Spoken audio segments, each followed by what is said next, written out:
Envisioning the future of armored warfare, the prospect of electric tanks and other combat vehicles emerges as a tantalizing possibility.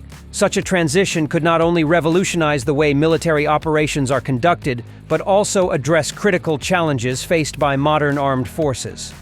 Traditionally, main battle tanks and armored vehicles have relied on diesel or gasoline engines to power their formidable capabilities.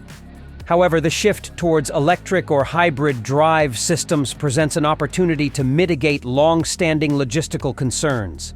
These concerns include the perilous task of supplying fuel to frontline troops, often resulting in casualties and vulnerabilities. Former President Donald Trump has seized upon the notion of all-electric tanks as a point of contention, painting the Biden administration's purported support for such initiatives as emblematic of weakness and misguided environmentalism. However, this portrayal is misleading. The military's current trajectory emphasizes electrification primarily for non-tactical vehicles, with tanks remaining outside the scope of immediate plans. The rationale behind this shift is multifaceted. Beyond environmental considerations, there are pragmatic advantages such as cost savings and operational flexibility. The military's climate strategy underscores the imperative to reduce reliance on fossil fuels, particularly given the strategic vulnerabilities associated with energy supply chains in conflict zones. Yet, challenges loom large on the path to electric warfare. The technological hurdles are significant, with battery technology lagging behind the demands of frontline combat vehicles. The sheer power requirements for charging such vehicles within operational timeframes present a formidable obstacle. To charge a 50-ton combat vehicle in the desired 15-minute window, a colossal 17-megawatt charging station would be necessary, far exceeding current capabilities.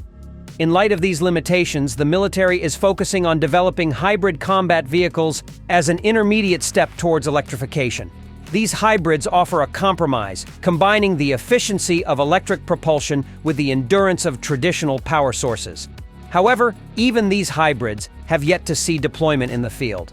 Despite these challenges, the military remains committed to its vision of a more sustainable and resilient force.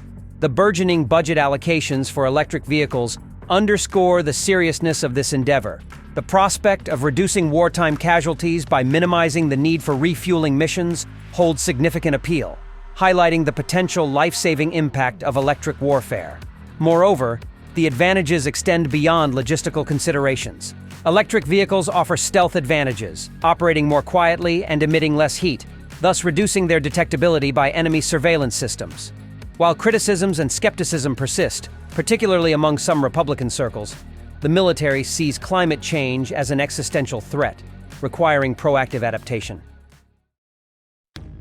By diversifying energy sources and embracing cleaner technologies, the armed forces aim to enhance both their operational effectiveness and global resilience.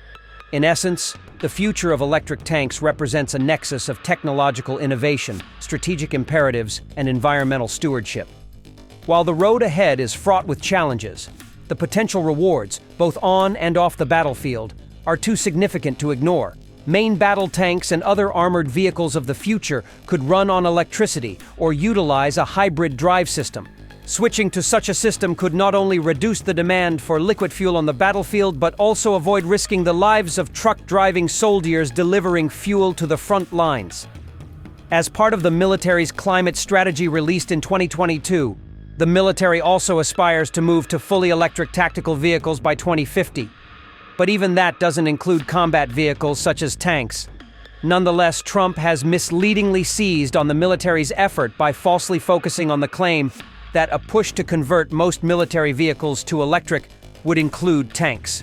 And now, we are a nation that wants to make our great army tanks all electric so that despite the fact that they will not be able to go very far, fewer pollutants will be released into the air of the territory that we are trying to conquer, Trump said at a campaign rally near Miami on November 8.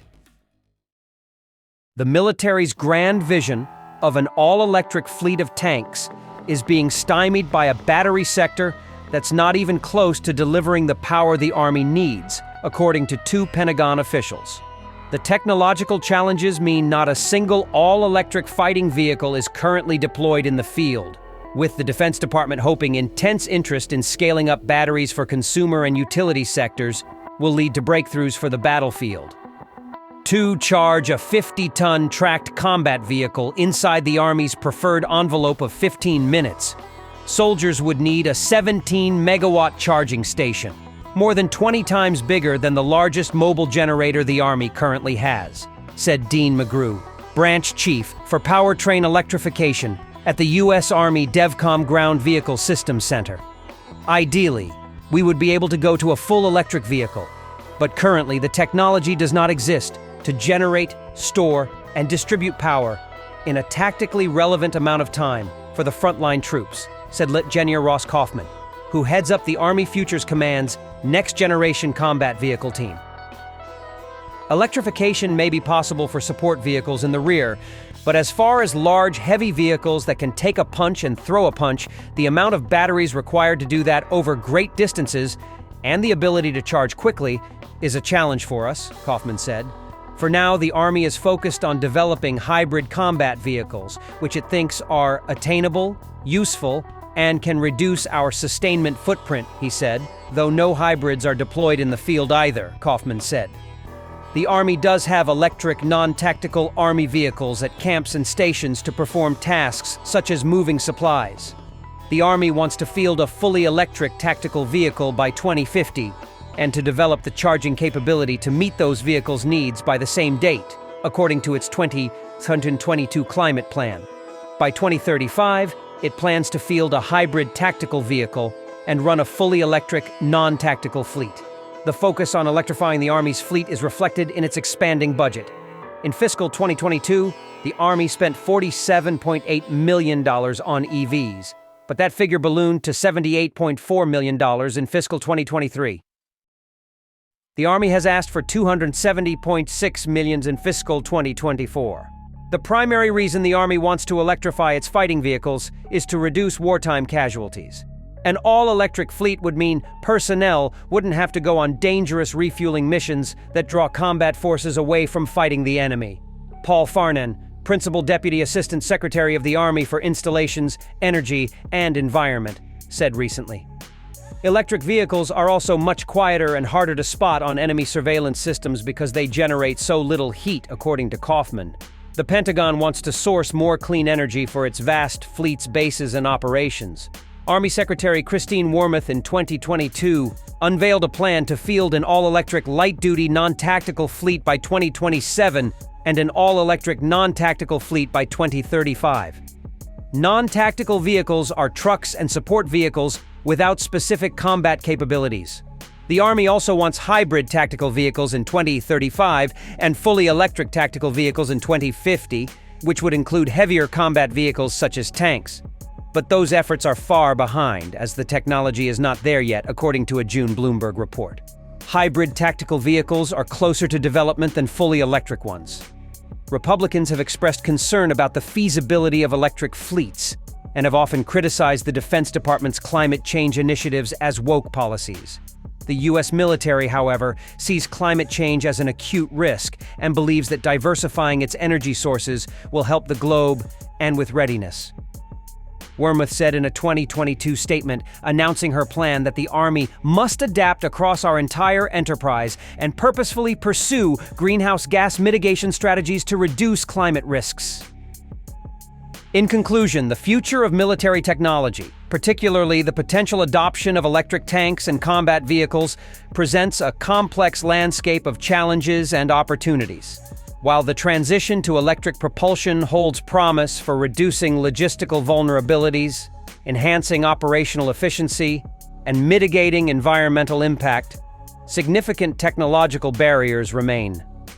The military's vision of an all-electric fleet, though aspirational, faces practical constraints, particularly in battery technology and charging infrastructure. Nonetheless, the commitment to electrification underscores the military's recognition of the imperative to adapt to evolving strategic and environmental realities. As research and development efforts continue, the pursuit of cleaner, more resilient energy solutions will remain central to shaping the future of armed conflict and global security.